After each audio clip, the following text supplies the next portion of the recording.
9 दिन एक मुहूर्त के लिए कथा सुनने आ जाए। कहते महाराज क्या करें, एक मुहूर्त का भी समय नहीं है।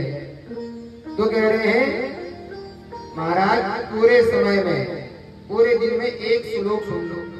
कहते महाराज क्या करें, एक श्लोक को सुनने का भी समय नहीं है।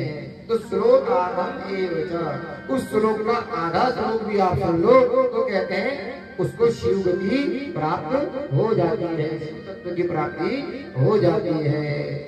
अब बताओ कितना अच्छा ऑफर दिया है। पहले आप पूरी कथा सुनो, पूरी कथा नहीं सुन पाते तो एक मुहूर्त के लिए सुनो। अगर एक मुहूर्त 30 मुहूर्त बता पूरा दिन सुनो, अब नहीं सुन पाते हो तो एक मुहूर्त सुनो, एक मुहूर्त भी नहीं तो एक श्लोक सुनो, और एक श्लोक भी नहीं सुनते श्लोक का आधा सुन लो तो भी आपका कल्याण हो जाएगा। बोले शिव शंकर भगवान की। अब इससे बड़े आलसी तो हम संसार में हो नहीं सकते कि महाराज एक श्लोक सुनने का भी अगर हमारे पास समय नहीं है तो फिर हमारा जीना ही व्यर्थ है। बोलो ओम नमः शिवाय, थोड़ा जोर से बोलो ओम नमः शिवाय। 9 दिन तक लगातार बोलना पड़ेगा, ठीक है नहीं?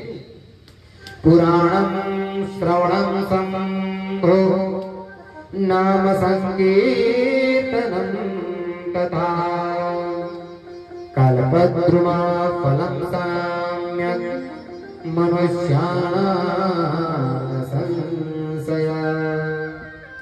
सूजी महाराज कह रहे हैं आप 9 दिन लगातार कथा सुनो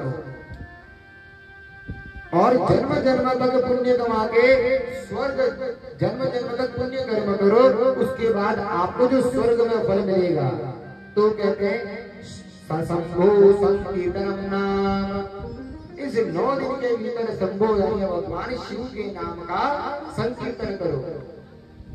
तो कहते हैं जो पुण्य आपको जन्म जन्म में करके मिलेगा वो पुण्य फल केवल भगवान का नाम संकीर्तन करने से मिल जाएगा। कहते हैं अगर आप अब स्वर्ग जाने के लिए भी आपको मरना पड़ेगा, लेकिन कह रहे हैं कि भगवान शिव की कृपा प्राप्त करने के लिए आपको मरने की भी आवश्यकता नहीं है।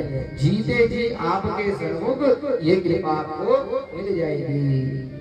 अब स्वर्ग क्यों जाएंगे? बोले वहां हमें अमृत पीने को मिलेगा। अब भैया अमृत पियोगे तो केवल आप ही ना अमर होगे, लेकिन कहते हैं जो शिव पुराण सुनता है उसके घर का हर एक व्यक्ति उस पुण्य का अधिकारी हो जाता है। तो इसलिए सदा सेव्या सदा सेव्या सदा सेव्या विशेषतः एतच्छ्यो पुराणस्य कथा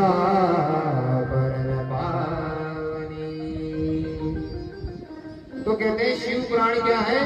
सदा सेव्या सदा सेव्या। इस कथा को सुनने के लिए कोई माह की आवश्यकता नहीं है। दिनानाम नियमो नास्ति, दिन का भी कोई नियम नहीं है। 12 महीनों में जब आपके मन में मन आवे तो तब कर लेना चाहिए। इसलिए क्या कह रहे हैं? सदा सेव्या सदा सेव्या सदा सेव्या विशेषता। इसलिए जब जहां जैसे हमें इस पावन पवित्र चरित्र को सुनने को मिल जाए तब तुरंत सुन लेना चाहिए। और कैसी कथा है? बोले तीर्थम कुर्वन्ति तीर्थानि, जिस प्रकार तीर्थ की महिमा वहां के संत महात्मा बढ़ाते हैं उसी प्रकार एतच्छ्यो पुराण, यह शिव पुराण पावनों को भी पावन कर देता है, मंगल का भी मंगल कर देता है। ऐसा दिव्य पुराण सुनने के लिए आप उपस्थित हुए हैं। तो महाराज इस शिव महापुराण में कितने संहिताएं हैं? तो बोले 7 संहिता। कितने श्लोक? बोले 24,000 श्लोक।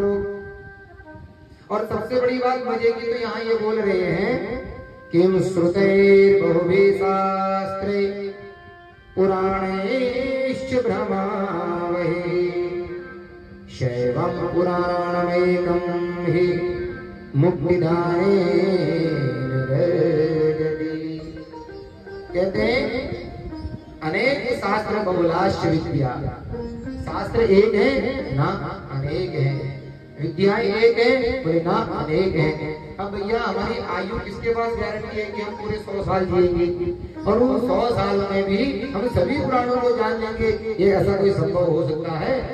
वो तो कोई बिरला ही होता होगा जिसमें भगवान की कृपा बरसी तो सब कुछ जान जाता है। लेकिन संसार में बहुत मुश्किल है कि अल्प आयु में एक पुराण को ही ढंग से समझ लिया जाए। तो वही बात यहाँ आती है कि अन्य शास्त्रों में पुराणों में भटक के क्या करोगे? यह शिव महापुराण जब प्रकट होता है तो फिर अन्य पुराणों को सुनने की आवश्यकता नहीं रह जाती। कह रहे किम श्रुतेर बहु शास्त्र, अन्य पुराणों को बहु शास्त्रों को सुनने का क्या करोगे? क्या होगा अगर ऐसा करोगे? तो पुराणेश भ्रमावहि, आप केवल भ्रमित हो जाओगे। महाराज उसमें तो ऐसा कहा, उसमें तो ऐसा कहा, इसमें तो ऐसा कहा, ये क्या है? इसलिए महाराज ज्यादा संशय मत करो। कल्प भेद समाराया कथा भेद विकारा, ये जो पुराणों की कथा है ना कल्प कल्प के अनुसार है। अगर आप श्रीमद् भागवत सुन रहे हो तो वो किसी अन्य कल्प की कथा है। अब यह सब मोदी की सरकार को लेना है, अमेरिका में चले जाओ वहां कोई और, रशिया में चले जाओ कोई और, अब हर जगह हमारा भारतीय कानून लागू होगा नहीं। जैसा देश वैसा भेष। अब जैसा आपको पुराण अच्छा लगता हो, अगर आपकी कृपा या आपका मन शिव जी में ज्यादा है तो शिव पुराण को फॉलो करो। अगर आपका मन भगवान श्री कृष्ण में है तो श्रीमद् भागवत महापुराण को फॉलो करो। तो कई कहते हैं नाना भैया हमें तो माँ की चरित्र में बड़ा आनंद आता है, तो भैया चकाचक देवी भागवत को फॉलो करो। यानी कि जरूरी नहीं कि आप एक पुराण को प्रमाण मान के उसके पीछे लगे रहो। अब आपने ये भी सुना तो शिव पुराण तो चलो आपने सुना, आपका मन लग गया। अब वही देवी भागवत में कुछ और बोला होगा, नारायण के चरित्र में कुछ और बोला होगा, तो आप